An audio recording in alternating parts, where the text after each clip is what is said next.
అతిరుద్ర మహాయాగం శాస్త్రాలలో ఉన్న ప్రాముఖ్యత ఏంటి? అసలు ఏ వేదానికి సంప్రదాయంగా దీన్ని అనుసరిస్తూ ఉంటారు?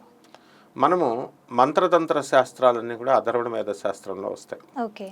అలాగే మనకు మొదటి నుంచి వచ్చినటువంటిది ఋగ్వేదము, సామవేదము, యజుర్వేదము, ఈ యొక్క అందులోనే కృష్ణ యజుర్వేదము, శుక్ల యజుర్వేదము ఇలా ఉంటాయి. అలాగే మనకి అధర్వణ వేదము ఇవన్నీ ఉన్నాయి. సో మనకి సనాతనంగా వచ్చేటటువంటిది ఋగ్వేదం. ఓకే. అందువలన ఈ యొక్క ప్రతి వేదంలో కూడా ఈ యొక్క శివుని యొక్క ప్రస్తావన వచ్చింది. మనం ఏమనుకుంటామంటే ఓం నమ శివాయ అని ఒక మంత్రం తీసుకున్నాం అనుకో, అది కేవలం ఓం నమ శివాయ అదొకటే మంత్రం శివుడిది ఉంది అని అనుకుంటాం. అది చాలా సింపుల్ మంత్రం అనుకుంటాం. కానీ ఆ మంత్రంతో, ఆ సింపుల్ మంత్రంతో ఇంద్రకీలాద్రి పర్వతం మీద బెజవాడలో సాక్షాత్తు కనకదుర్గ వెలిసినటువంటి అక్కడ ఆ కొండపైన ఇంద్రకీలాద్రి పర్వతం మీద అర్జునుడు సింపుల్ ఓం నమ శివాయ మంత్రంతో తపస్సు చేసి, ఒంటికాల మీద తపస్సు చేసి సాక్షాత్తు పరమేశ్వరుని ఇప్పుడు నువ్వు చెప్పినటువంటి యాగాలన్నీ చేశాడు. రుద్రయాగాలు, అతిరుద్ర యాగాలు అన్నీ చేసి శివుడిని ప్రసన్నం చేసుకోవడానికి ఇవన్నీ ఒక మార్గాలన్నమాట. ఆయన చేసిన తర్వాత సాక్షాత్తు పరమేశ్వరుడే వచ్చి ఆయనకి పాశుపతాస్త్రాన్ని ఇచ్చాడు. అంటే అక్కడ మల్లీశ్వర స్వామిని బ్రహ్మదేవుడు ఈశ్వరుని మల్లెపూలతో పూజించాడు. అందువల్ల మల్లీశ్వరుడు అన్నారు. అలాగే శ్రీశైలం కూడా మల్లికార్జునుడు అంటాం.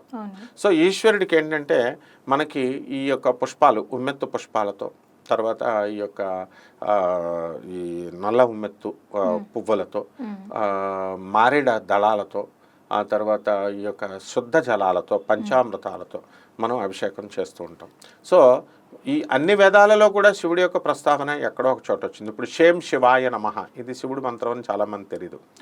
శివాయ నమః ఓం, క్లీం శివాయ నమః, బ్లిం బ్లిం శివాయ నమః, ఇలా అనేకమైనటువంటి మంత్రాలు, కొన్ని వేల మంత్రాలు ఈ 4 వేదాల్లో కూడా చెప్పబడినాయి శివుడికి.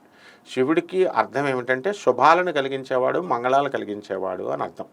అందువలన శివుడికి మనం ఏ రకంగా చేసుకున్నా చతుర్వేదాల్లో మొత్తం అన్ని వేదాలలో కూడా ఈ యొక్క శివుడి యొక్క ప్రస్తావన అనేటటువంటిది ఉంది. అందువల్లనే ఓం మసురాయ చ గోధుమాశ్చమే మసురాశ్చమే అంటూ నవధాన్యాలని మనం కూడా ఈ చమకంలో మనం చెప్పుకుంటాం. అలాగే సూర్యచంద్రుల్ని, నక్షత్రాలని, అన్ని సృష్టిలో ఉన్నటువంటి విశ్వాన్ని అంతటినీ కూడా, మొత్తం గెలాక్సీస్ అన్నిటిని కూడా ఈ నమ్మక చమకాల్లో, ఈ వేదాల్లో, ఉపనిషత్తుల్లో, వేదసారమైనటువంటి ఉపనిషత్తులన్నింటిలో కూడా వర్ణించబడింది.